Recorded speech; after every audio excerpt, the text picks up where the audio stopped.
Hello friends, welcome to my YouTube channel. 2 दिन episode नहीं आए, कुछ प्रॉब्लम की वजह से नहीं आए। भी एपिसोड कंटिन्यू आने वाले हैं। एपिसोड 31 प्रिंसेस, मेरा तुम्हारे ऑब्सेशन का अंत नहीं आरंभ है। मैंने सुना है वो अमेरिका जा रहा है। तभी एक मर्दाना आवाज आई, हाँ राजवीर का फैसला है, उसे कोई नहीं बदल सकता है। वह राठौर फैमिली सिर्फ राजवीर की वजह शांत है, वरना उस राठौर फैमिली को सब अच्छे से जानते हैं, वो ऐसे शांत रहने वालों में से नहीं है।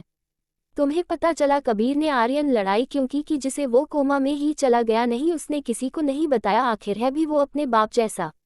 वैसे भी कबीर के यहाँ से जाना अच्छा ही है, जिससे यहाँ का माहौल भी शांत होगा। तभी औरत परेशान होकर बोली, अगर आयशा को पता चला कबीर यहाँ से जाने वाला है तो क्या करेगी? तुम तो जानते वो कबीर के लिए कितनी पॉजिटिव है। अगर कबीर उससे बिना बताए कहीं चला जाए एक दिन के लिए भी तो कितना बड़ा हंगामा कर देते हैं। यहाँ तो वह पूरे 5 साल के लिए जा रहा है, जिसे सुन वंश एक आह भरता है। वही सुहाना परेशान हो वंश को देख रही थी। इस वक्त वंश सुहाना हॉल में सोफे पे बैठ बातें कर रहे थे।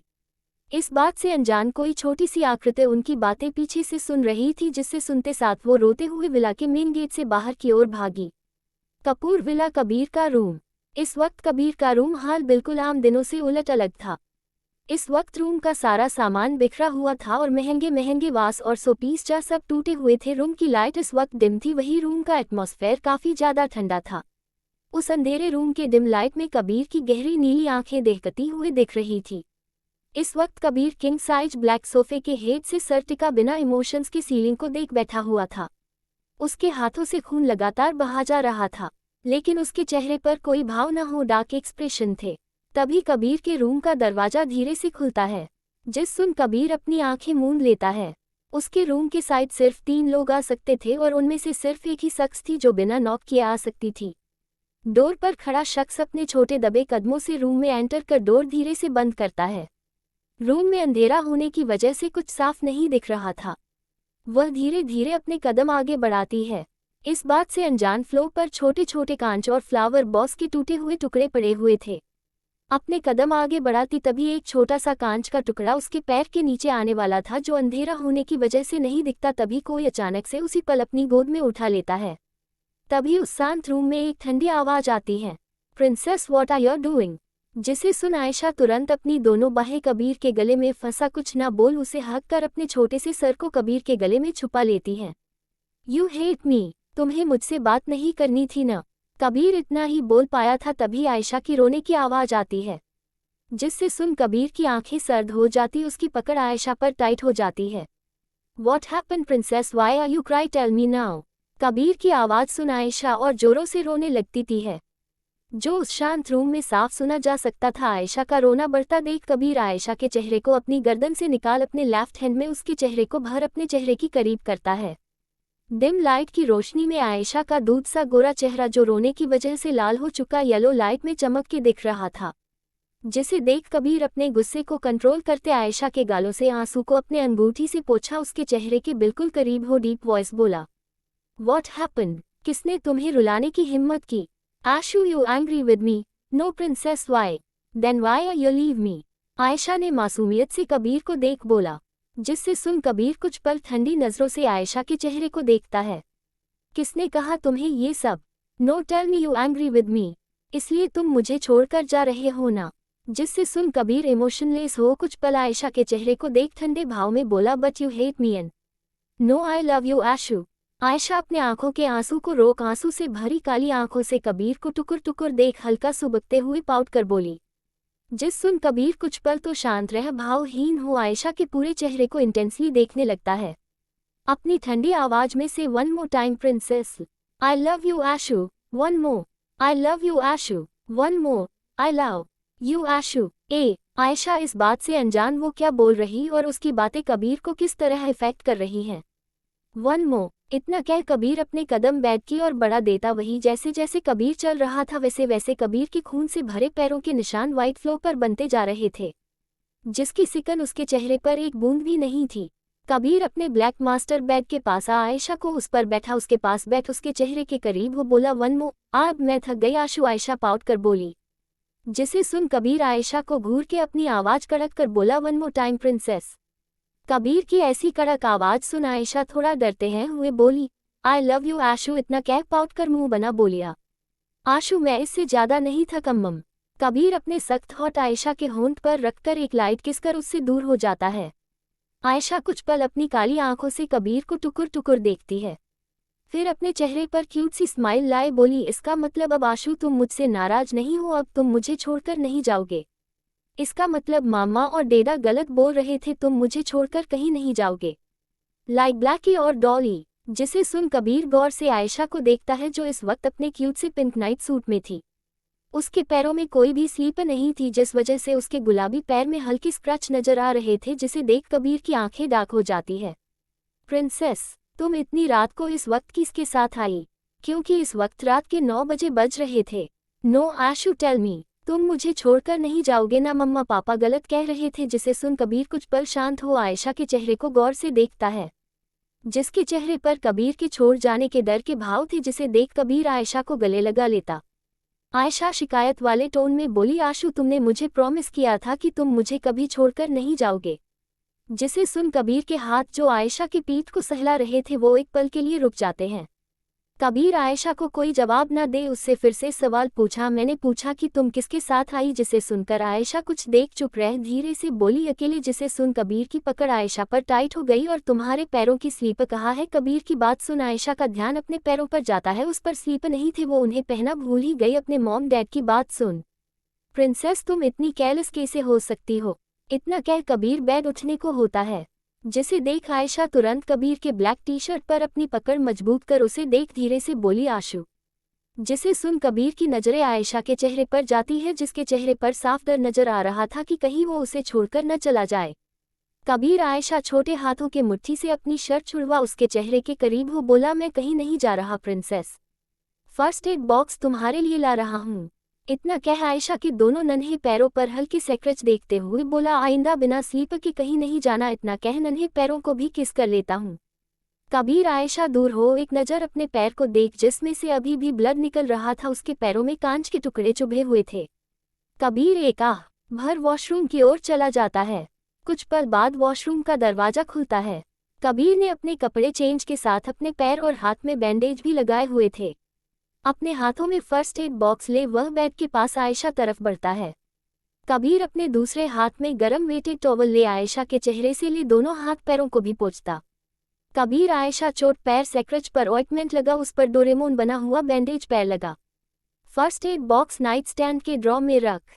कबीर नाइट स्टैंड से अपना फोन उठा किसी को कॉल करते हैं अपनी नजरें आयशा पर ही कराई थी, जो कबीर को ही अपनी काली आंखों से टुकुर टुकुर बेड पर बैठी देख रही थी। हाँ वह मेरे पास है। इतना कह वह फोन कट कर देता, फिर बेड पर आयशा के पास आ जाता। वहीं कबीर को बेड पर आता था देख आयशा भी उसके पास जा उससे चिपक जाती। Let's sleep princess. इतना कह कबीर आयशा को अपने पास लेटा लेता है। वहीं आयशा कबीर की शर्ट अपनी मुट्ठी में भर अपना सर कबीर के सीने छुपा सो जाती है। कुछ देर बाद कबीर आयशा के बालों को सहला रहा था। आयशा उसकी शर्ट को पके सो रही थी। डे से कबीर कहीं उसे छोड़ कहीं भाग जाएगा।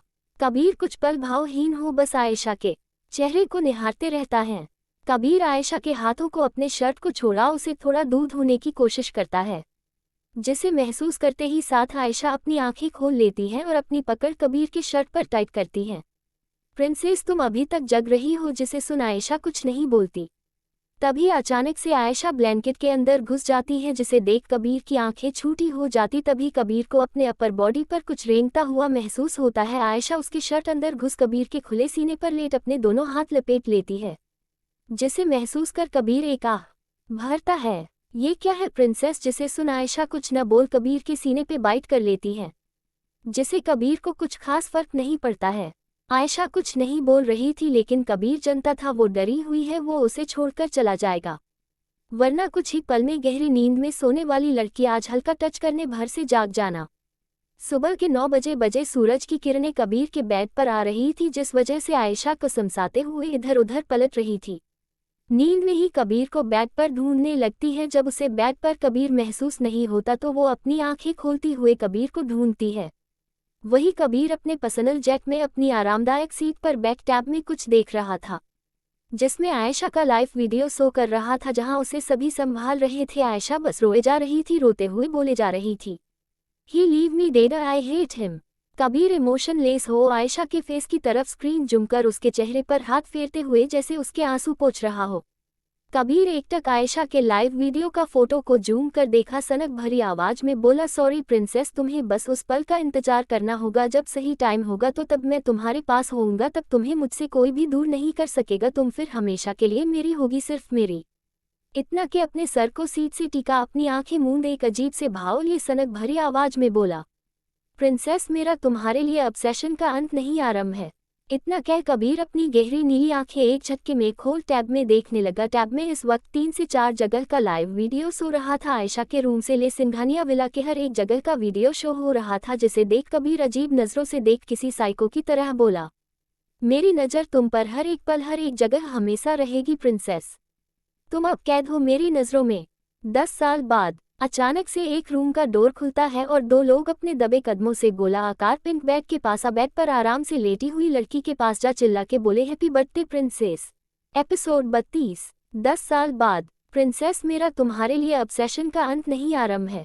इतना कह कबीर अपनी गहरी नीली आंखें एक झटके में खोल टैब में देखने लगा। टैब में इस वक्त 3 से 4 जगह का लाइव वीडियो शो रहा था। आयशा के रूम से ले सिंघानिया विला के हर एक जगह का वीडियो शो हो रहा था, जिसे देख कबीर अजीब नजरों से देख किसी साइको की तरह बोला, मेरी नज़र तुम पर हर एक पल हर एक जगह हमेशा रहेगी प्रिंसेस, तुम अब कैद हो मेरी नज़रों में। 10 साल बाद अचानक से एक रूम का डोर खुलता है और 2 लोग अपने दबे कदमों से सकल शेप के बड़े से पिंक बेड के पास बेड पर आराम से लेटी हुई लड़की के पास जा चिल्ला के बोले, हैप्पी बर्थडे प्रिंसेस। जिससे सुन बेड पर सो रही लड़की हल्का कसमसाते हुए अपनी काली आंखें धीरे से खोलती है। अपने सामने अपने पेरेंट्स को हाथ में केक लिए खड़ा देख वह लेटे हुए ही स्माइल कर देती है, लेकिन वंश के आखिरी शब्द याद कर उसकी स्माइल गायब हो जाती है। Dad, I am not princess. जिसे सुन वंश के चेहरे से मुस्कुराहट गायब हो जाती है। वो एक नज़र सुहाना को देखता है जो उसे नॉर्मल रहने का इशारा करती है। ओके बच्चा, जैसी तुम्हारी मर्जी, चलो जल्दी से उठो, तुम्हारे उठाने से पहले कहीं मोमबत्ती न बुझ जाए। जिसे देख आयशा भी अपने मॉम डैड का मूड न खराब कर बेड पर उठकर बैठ जाती है। इस वक्त आयशा का गोरा चेहरा उठने की वजह से हल्का गुलाबी था। उसके लंबे काले बाल इस वक्त मेसी हो बेड पर फैले हुए थे। इस वक्त पूरी 18 साल की हो गई थी। सुहाना उसके सामने केक लेकर आती है। वही आयशा केक पर लगे कैंडल को फूंक केक कटकर पहले अपने डैड को खिलाती है, फिर सुहाना को खिलाती है। जिसे देख सुहाना घूरते हुए आयशा को देख बोलती है, सारा मेहनत मैंने किया और पहले तुमने केक अपने डेडा को खिलाया। जिसे देख वंश और आयशा एक दूसरे को गले लगा। सुहाना को जीभ दिखा बोली, क्योंकि दुनिया में मैं सबसे ज्यादा प्यार अपने डेडा से करती हूँ। कुछ देर है ऐसी नोकझोंक चलने के बाद वंश आयशा पूछा, तो आज तुम्हारा क्या प्लान है? आज एक बड़ी सी पार्टी रखी जाए और उसमें तुम अपने दोस्तों को बुला लेना। जिसे सुनकर का आयशा का मुंह बन जाता है, नो डेडा, अब मैं बच्ची नहीं रही, अब मैं बड़ी हो चुकी हूँ, मुझे अपना बर्थडे अलग तरीके से सेलिब्रेट करना है। जिससे सुन वंश आयशा के गाल घिंचते हुए बोला, तो मेरा बच्चा बड़ा हो गया लेकिन वो मेरे लिए हमेशा छोटा ही रहेगा, तो बताओ क्या करना है? जिसे सुन आयशा खुश होते हुए बोली, आप मुझे प्रॉमिस करो, जो मैं बोलूंगी आप मुझको करने देंगे। आयशा के चेहरे पर खुशी देख वंश जैसे हाँ बोलने को होता है, तभी सुहाना उसे टोकते हुए बोली, पहले उसकी बातें तो सुन लो, पता नहीं कौन सा फरमाइश कर दे तुम्हारा बच्चा। जिससे सुन आयशा का मुंह उतर जाता है। वंश सुहाना को सुनाते हुए बोला, आज मेरी बेटी जो चाहिए वह मिलेगा, आज कोई रोक टोक नहीं। जिसे सुनते आयशा का चेहरा खिल उठता, तो बताओ मेरा बच्चा आज क्या चाहता है? जिससे सुन आयशा खुश होते हुए बोली, डेडा, आज मैं अपने फ्रेंड के साथ क्लब जा बर्थडे सेलिब्रेट करना चाहती हूँ, वह भी बिना गार्ड्स के।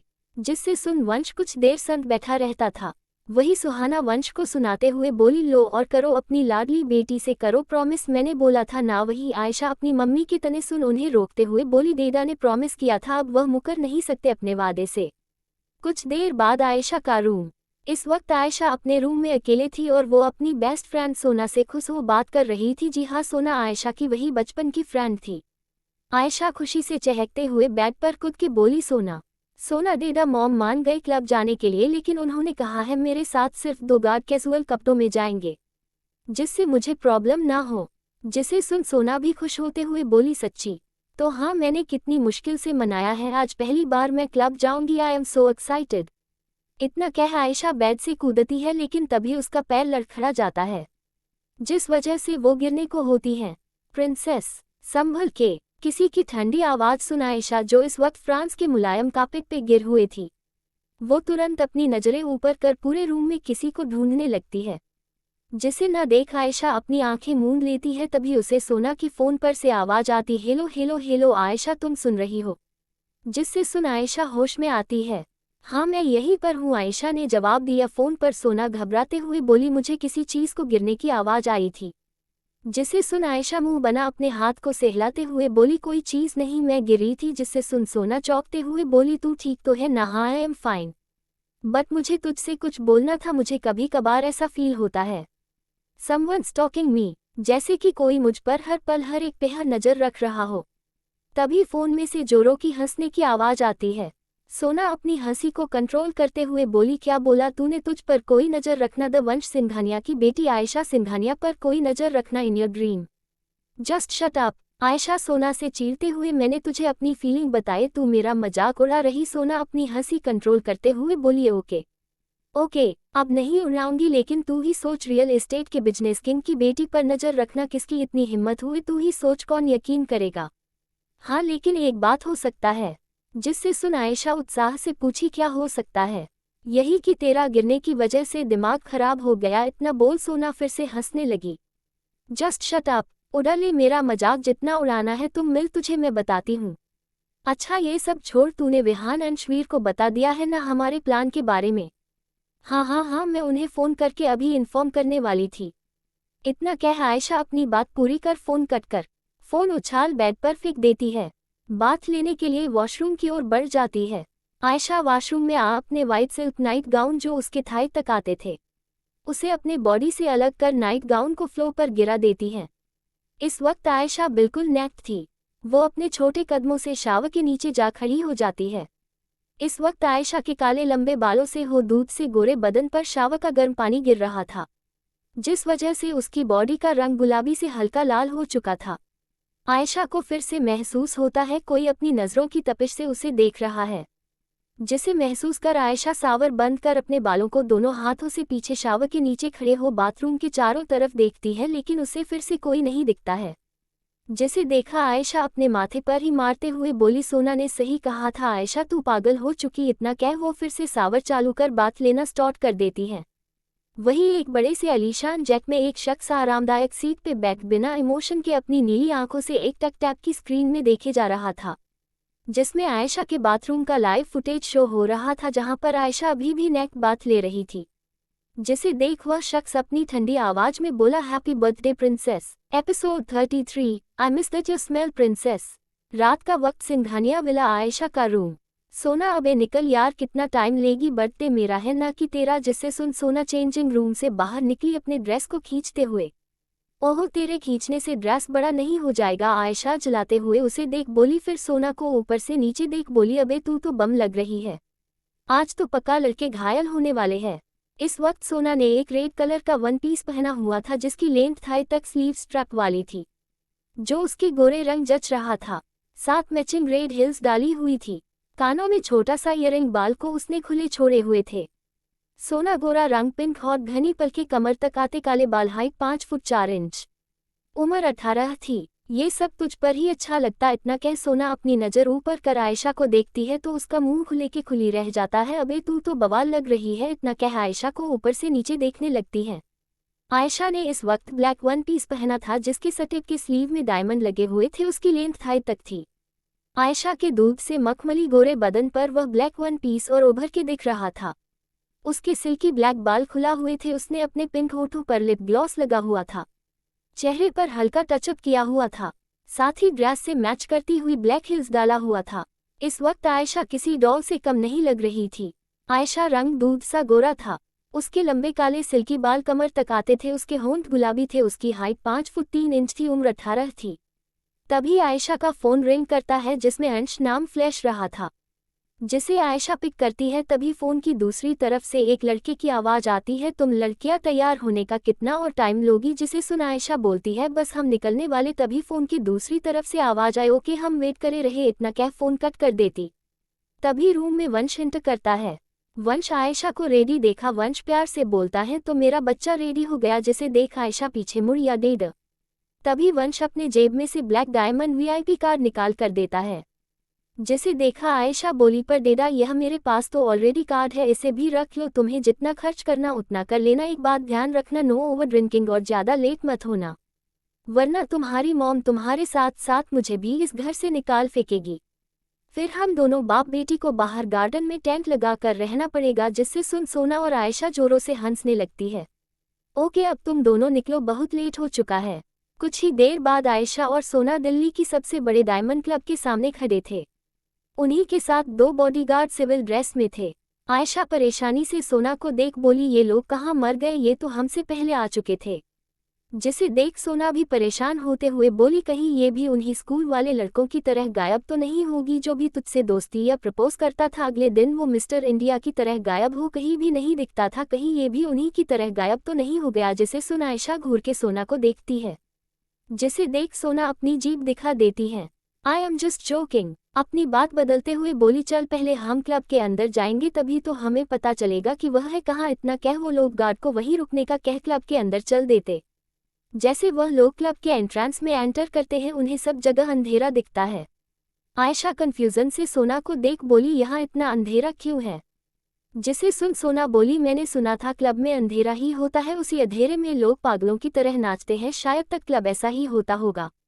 वैसे भी कौन सा मैं पहले क्लब आई, मेरा भी तो पहली बार है।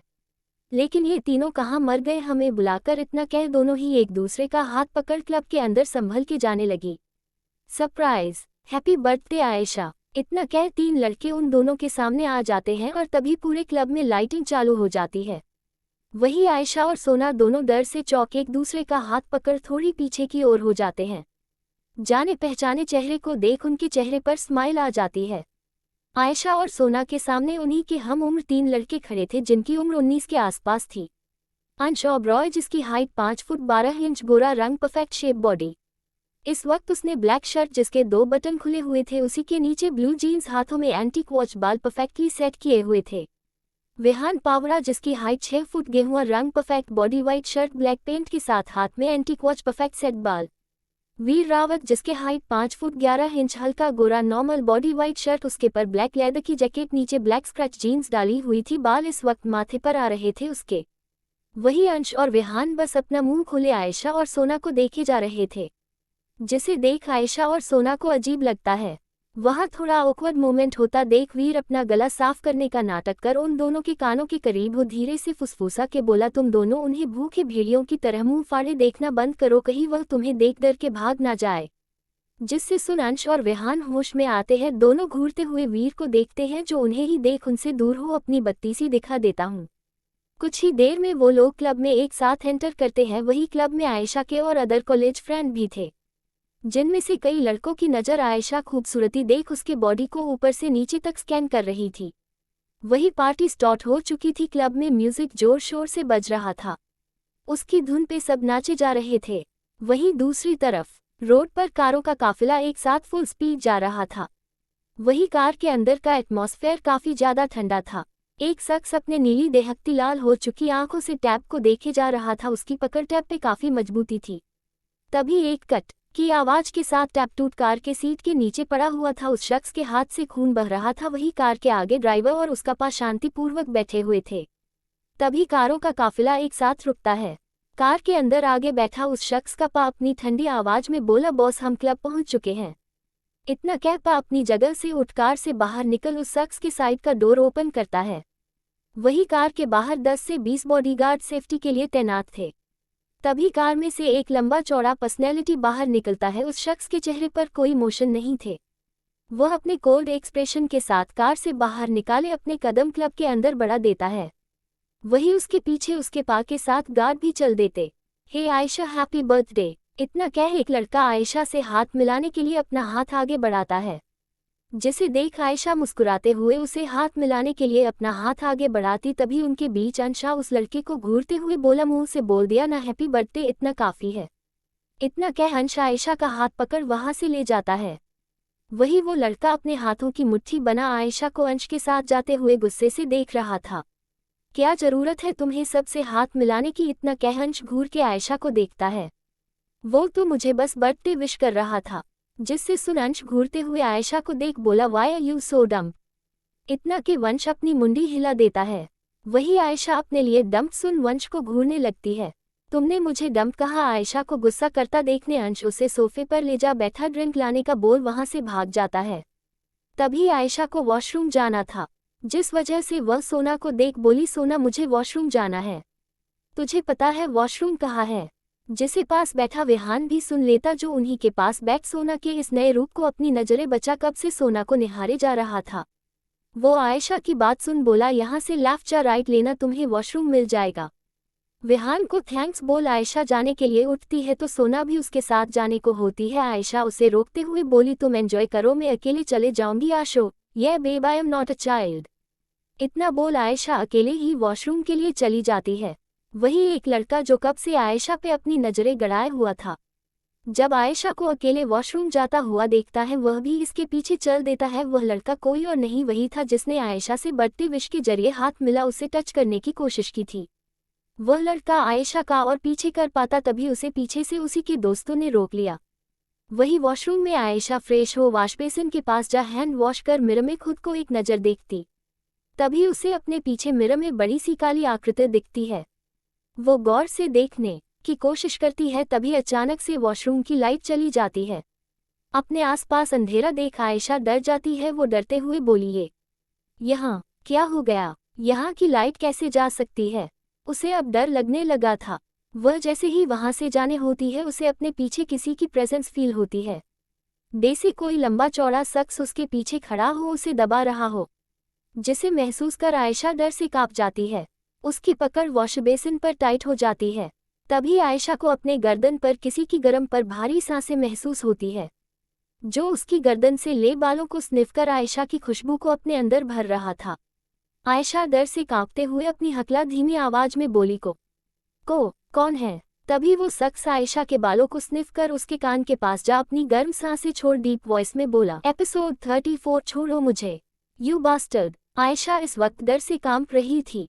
उस इंसान की आवाज इतनी करीब से सुन वह जैसे ही पलटने को होती है, तभी वॉशरूम की लाइट आ जाती है, जिससे वजह से आयशा की आंखें कुछ पल के लिए बंद हो जाती है। लेकिन वह तुरंत अपनी आंखें खोल अपने सामने देखने की कोशिश करती है, लेकिन वहां पर कोई नजर नहीं आता, जिसे देख वह घबराते हुए वो अपनी नजरों वॉशरूम चारों ओर घुमा के देखती, लेकिन उसे वहां कोई नहीं दिखता। वो अपने कहते हुए आवाज में बोल, कौन है? लेकिन उसे किसी की आवाज नहीं आती। इस वक्त वॉशरूम में बिल्कुल सन्नाटा था। वो अपने लड़खड़ाते कदमों से वॉशरूम के बाहर भागती है। वो एक बार भी पीछे मुड़कर नहीं देखती। वही पीछे खड़ा कबीर अपना सर टेढ़ा कर अपनी नीली आंखों से आयशा को ऐसे डर के भागता देख उसके चेहरे पर अजीब सी मुस्कुराहट आ जाती है। तू अब तुम मुझसे चाह कर भी नहीं भाग सकती प्रिंसेस। आयशा भागते हुए सीधे पार्टी हॉल में आती है। उसके हाथ पैर अभी भी कांप रहे थे। तभी अचानक उसके पास अंश आता है, उसे डांस फ्लोर की ओर ले जाता है। अंश का ध्यान आयशा के घबराए हुए चेहरे पर नहीं जाता है। आयशा अपने चेहरे पर मुस्कुराहट लाने की कोशिश करते हुए अंश के साथ डांस फ्लोर पर म्यूजिक साथ डांस कर रही थी। वही सोना विहान के साथ डांस कर रही थी। विहान यू डांस के लिए पूछने से सोना उसे डांस के लिए मना नहीं कर पाती, लेकिन उसे आज अपने अंदर एक अजीब सा डर लग रहा था, कोई अपनी जलती निगाहों की तपिश से उसे ही देख रहा हो। तभी उसे अपने कान में विहान की आवाज आती, क्या हुआ मिस सोना, आपका ध्यान कहाँ है? आपको अनकंफर्टेबल लग रहा है तो तुम जाकर सोफे पर बैठ सकती हो। जिसे सुन सोना अपनी मुंडी न में हिला देती है और विहान के साथ डांस करने लगती है। वही वीर एक नजर आयशा अंश को देख दूसरी तरफ सोना और विहान को देख उन्हें थम्सअप दिखा वह ड्रिंक करने के लिए चला जाता है। वही दूर खड़ा वह व्यक्ति जो कबस आयशा के पास आने की कोशिश कर रहा था, लेकिन उसकी हर कोशिश को अंश नाकामयाब कर रहा है। तभी एक लड़का उस लड़के को देख बोला, वैभव छोड़ दे, वह तेरे हाथ नहीं आने वाली काफी ज्यादा बड़ी मछली है।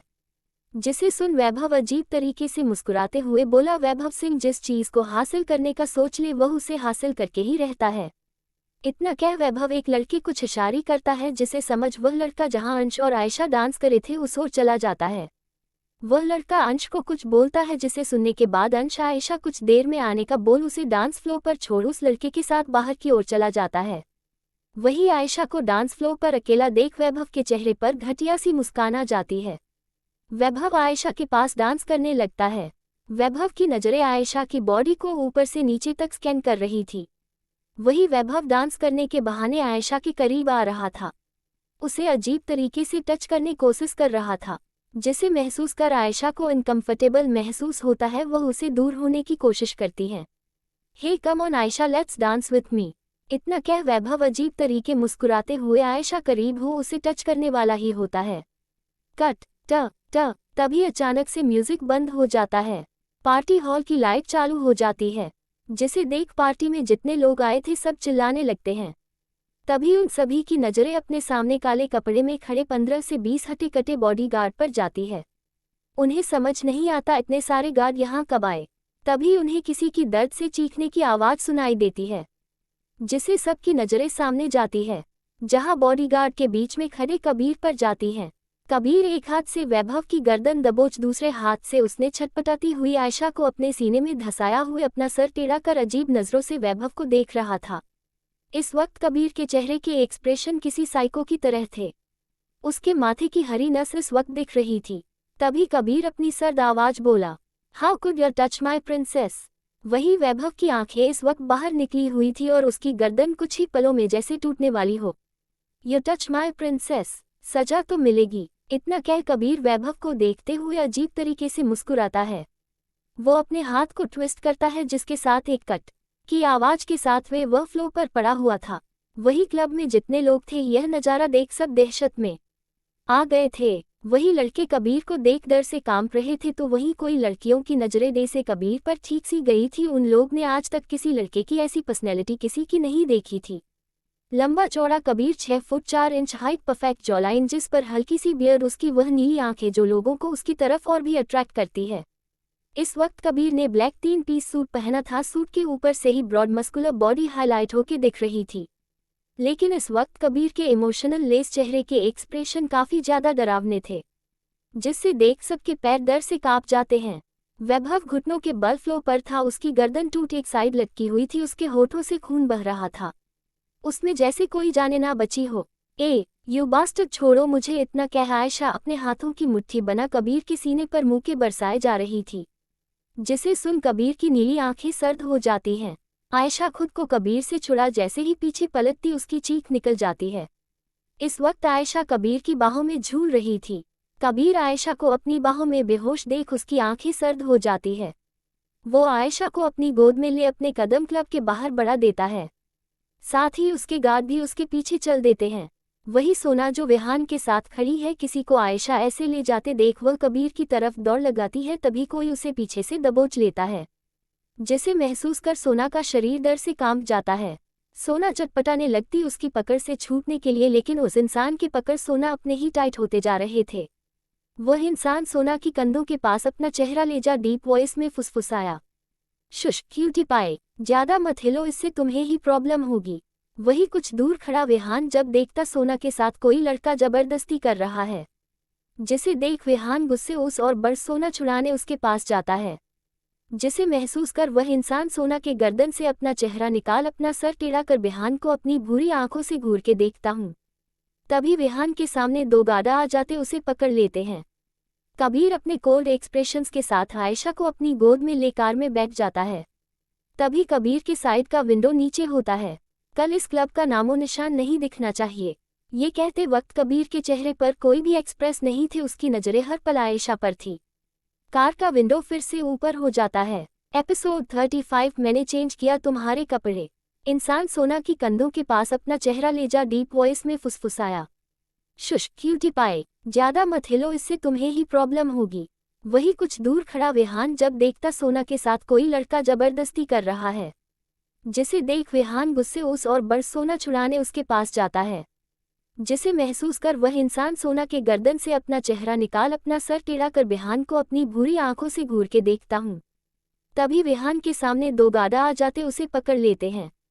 कबीर अपने कोल्ड एक्सप्रेशंस के साथ आयशा को अपनी गोद में ले कार में बैठ जाता है। तभी कबीर के साइड का विंडो नीचे होता है। कल इस क्लब का नामो निशान नहीं दिखना चाहिए। ये कहते वक्त कबीर के चेहरे पर कोई भी एक्सप्रेस नहीं थे, उसकी नजरें हर पल आयशा पर थी। कार का विंडो फिर से ऊपर हो जाता है। के विला में कबीर का मास्टर बेडरूम में आयशा मास्टर बेड पर बेहोशी की हालत में लेटी हुई थी। डिम लाइट की रोशनी में कबीर किसी राजा की तरह किंग साइज ब्लैक सोफे पर बैठ भावहीन नजरों से आयशा के डीम लाइट की रोशनी छोटे से चमकते चेहरे को इंटेंसली देखे जा रहा था। तभी आयशा की घनी पलकें हिलने लगती है। जब आयशा को होश आता तो अपनी नजरें आसपास घुमा के देखती है। अपने आप को किसी अनजान जगह पर पा वह हड़बड़ा के उठ बेड पर बैठ जाती है। तभी उसे क्लब का वह डरावना मंजर याद आ जाता है। कैसे वैभव फ्लो वो इतना ही याद कर उसके हाथ पैर कांपने लगते हैं। वो खुद को किसी अनजान कमरे में पा वो अपनी डरती हुई नजरों से सर को घुमा उस मास्टर बेडरूम को देखने लगती है। उस अनजान बड़े से अंधेरे बेडरूम में खुद को पा आयशा घबरा जाती है। Finally you wake up princess. किसी कोल्ड एंड डीप आवाज सुन उसकी नजरें सामने जाती है। जहाँ डीम लाइट की रोशनी कबीर सोफे पर अपने एक पैर पर दूसरा पैर चढ़ा अपने दोनों हाथों को सोफे के हैंड रेस्ट पर रख अपना सर टेढ़ा कर उसे ही इंटेंस भरी नजरों से देख रहा था। कबीर को देख आयशा डर से खुद में सिकुड़ बैग पर पीछे की ओर खिसकती उस इंसान को ये देख जिसने क्लब में वैभव की वह हालत की थी। वो डरते हुए बोली, ये मैं कहाँ हूँ। तभी उसे कुछ अजीब सा महसूस होता है। वह अपनी नजरें नीचे करके देखती तो वह चौंक जाती है। वो अपने पार्टी वाले कपड़े में न हो। वो इस वक्त ब्लैक शर्ट में थी। वह ब्लैक शर्ट किसी और की नहीं कबीर की थी जिसमें छोटी सी आयशा पूरी तरीके से डूबी हुई थी। वह शर्ट इतनी बड़ी थी 3 और आयशा उस शर्ट के अंदर आ सकती थी। ये मेरे कपड़े कहाँ गए और इन्हें किस ने चेंज किए। इतना कह आयशा पैनिक होने लगती है। Shush princess don't be panic. जिसे सुन आयशा अपनी नजरें ऊपर करती है। अचानक से अपने चेहरे के इतने करीब कबीर को देख डर से पीछे हो जाती है। वो डरते हुए बोली, दूर रहो, तुमने उसे मारा, मेरे पास मत आना, दूर दूर रहो। कबीर गौर आयशा की सभी हरकतों को देख रहा था। मेरे कपड़े किसने चेंज किए? क्या तुम ने या प्रिंसेस? मैंने तुम्हारे कपड़े बदले हैं। ये कहते वक्त कबीर के भावहीन चेहरे पर कोई एक्सप्रेशन नहीं है। वही कबीर स्टेट फोर्ड बातें सुन आयशा की आंखें बड़ी हो जाती है। आयशा अपने डर को भूल गुस्से से कबीर के कॉलर को पकड़ अपनी लाल हो चुकी आंखों से घूरते हुए चिल्लाते हुए बोली, तुम्हारी हिम्मत कैसे हुई मेरे कपड़े चेंज करने की? कबीर अपनी ठंडी नजरों से आयशा के उस हाथ को घूर रहा था जिससे आयशा कबीर के कॉलर पकड़ा हुआ था। कबीर अपने कॉलर से आयशा के हाथ हटाते हुए उसके चेहरे के करीब हो बोला, बिकॉज तुम्हारे बॉडी से उस फकिंग टच को मिटाने के लिए जिन ने तुम्हें छुआ था, मैंने तुम्हें बाथ दे वॉश कर तुम्हें क्लीन कर तुम्हारे कपड़े बदले दैट प्रिंसेस। कबीर की ऐसी पागलों जैसी बातें सुनना आयशा को अपने अंदर तक डर महसूस हुआ। क्या कहा तुमने? इतना कह आयशा जैसे ही कबीर को थप्पड़ मारने करती है तो उसे महसूस होता है कबीर ने उसके दोनों हाथ को पकड़ा हुआ है। टूच च प्रिंसेस, इतना गुस्सा क्यों? मैं तुम्हारे पहले भी बॉडी को पूरी तरह देखा हुआ है। तुम्हें इस तरह कई बार बात दे चेंज किया है। Don't call me princess. अपने घटिया जवान से मुझे बार बार प्रिंसेस कहना बंद करो। मैं कोई प्रिंसेस नहीं हूँ और ये सब झूठ है। इतनी नफरत प्रिंसेस नेम से, बट प्रिंसेस तुम्हारे आशु से तुम्हें प्रिंसेस बोलने हक कोई भी नहीं छीन सकता, तुम भी नहीं। आशु, आयशा धीरे से फुसफुसाए। कबीर अपनी भावहीन नजरों से आयशा चेहरे हर एक बदलते एक्सप्रेशन को गौर से देख रहा था। तभी आयशा की नजरें कबीर की नीली आंखों से जा मिलती हैं। वह कैसे भूल सकती थी इन नीली आंखों को? उसके हाथ अपने आप ही कबीर के चेहरे को टच करने की होती। तभी उसके दिमाग में कुछ आता है। वो अचानक गुस्से से कबीर को धक्का दे बेड से कूद दरवाजे की ओर भागती है। वही आयशा को खुद के इतना करीब आते हुए अचानक दूर हो जाता देख कबीर की नीली आंखें सर्द हो जाती है। आयशा बेडरूम के डोर तक पहुंच पाती तभी एक चीख के साथ वह हवा में थी। कबीर ने एक हाथ से आयशा को जकड़ा हुआ था।